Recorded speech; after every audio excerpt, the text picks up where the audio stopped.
আদায় করলাম। আমাদের পার্শ্ববর্তী মসজিদ ইলাজারি জামে মসজিদ, নোরানি জামে মসজিদ কিছু মুসল্লি আসতেছে, তাদের অপেক্ষায় আমরা 5-10 মিনিট একটু দেরি করে এর ভিতরে আমরা কথাগুলো সারছি।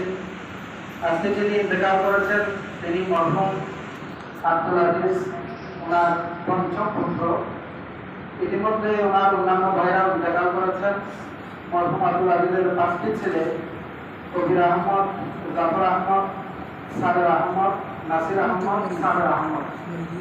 5 ছেলে, তিনি ছিলেন একেবারে ছোট্ট ছেলে, শেষ ছেলে সাবের আহমদ। একে একে সবাই মারা গিয়েছেন এবং ওনার একটা মেয়ে মরহুম আব্দুল আজিজের আফিয়া খাতুন, উনিও ইন্তেকাল করেছেন।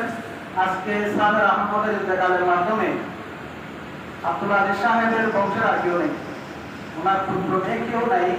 শেষ ছিল সাবের আহমদ। এখন ওনার নাতি নাতনি আহমদ পর্যন্ত যারা আছেন ওনারা আছেন। যিনি আজকে ইন্তেকাল করেছেন সাবের আহমদ সাহেব, উনি আমার চাচা। ওনাকে আপনারা সবাই ছিলেন। উনি একদম সহজ সরল একজন মানুষ, সাদা মোটা মানুষ, একেবারে সহজ সরল, দুনিয়াদারি এত কিছু বুঝতো না।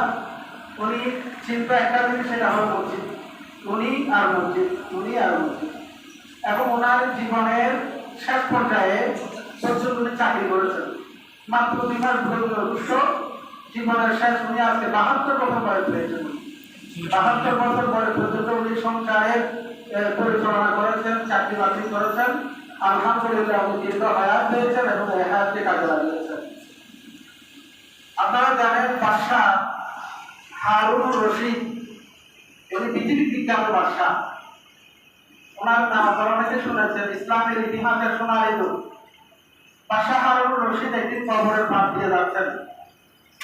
ওনার সময় একজন আল্লাহর মহান ওলি হযরত বাহাদুর রাহমাতুল্লাহ আলাইহি, উনি পাগল বেশে থাকতেন, পাগলামি করতেন, মানুষ ওনাকে পাগল বলতো, কিন্তু উনি ছিলেন আল্লাহর একজন ওলি।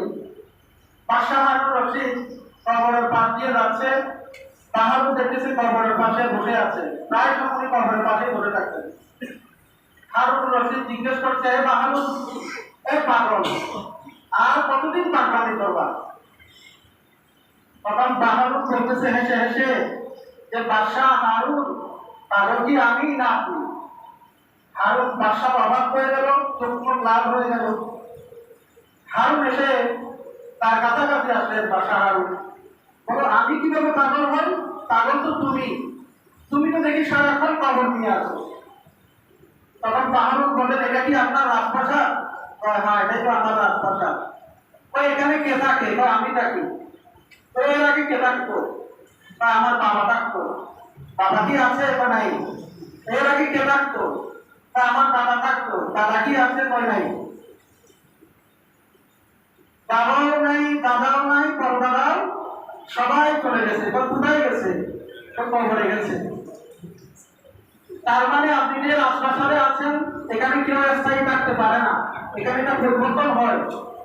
পরিবর্তন হয়। অতএব বুদ্ধিমান আমি না, আপনি রাজপ্রাসাদে আছেন, আমি কবর নিয়ে আছি। এই কবরেই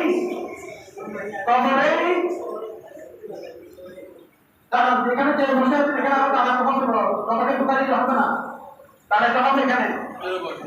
যে যেখানে আছেন বসেন, তৃতীয় তলায় জায়গা আছে, দুতলায় জায়গা আছে, সবাই দাঁড়ায় বসেন, আপনি বসে যান। বাদশাহ হারুন রশিদ বললেন, বাদশাহ হারুন রশিদ তার কথাগুলো আস্তে হয়ে গেল, ছুটিয়ে টপ টপ টপ টপ পানি উঠতেছে, গাড়ি ভিজে গেছে। তখন বাদশাহ হারুন রশিদ বলল, আসলে তো পাগলাম, তুমি আছো কবরস্থান নিয়ে, আমি আছি রাজপ্রাসাদ নিয়ে। এই রাজপ্রাসাদে তো আমি থাকবো না, আমি তো কবরেই যেতে হবে। তখন বাদশাহ হারুন রশিদ বলল, বাহাদুর, তুমি আমাকে একটা নসিহত করো না। তখন বাহাদুর বলেন, আমি কি নসিহত করবো? নসিহত তো কোরআন করেছে, আপনি কোরআনটা বলুন, কোরআন মোতাবেক জীবন গড়ুন, কোরআনে আপনার জন্য যথেষ্ট। সুবহানাল্লাহ। তখন বাদশাহ বাহাদুর আপনি আবার বললেন, তোমার কাছে কি কিছু চাওয়া আছে? বাদশাহ হারুন রশিদ বললেন, আচ্ছা তোমার কাছে কিছু চাওয়া আছে, আমি তোমাকে দিতে পারি? আমার 3টা জিনিস চাওয়া আছে, যদি দিতে পারেন আমি কি আমি তো আপনার কৃতজ্ঞতা করব। এক, আমার হায়াত বাড়াইয়া দেব। বাদশাহ হারুন বললে, এটা আমার পক্ষে সম্ভব না।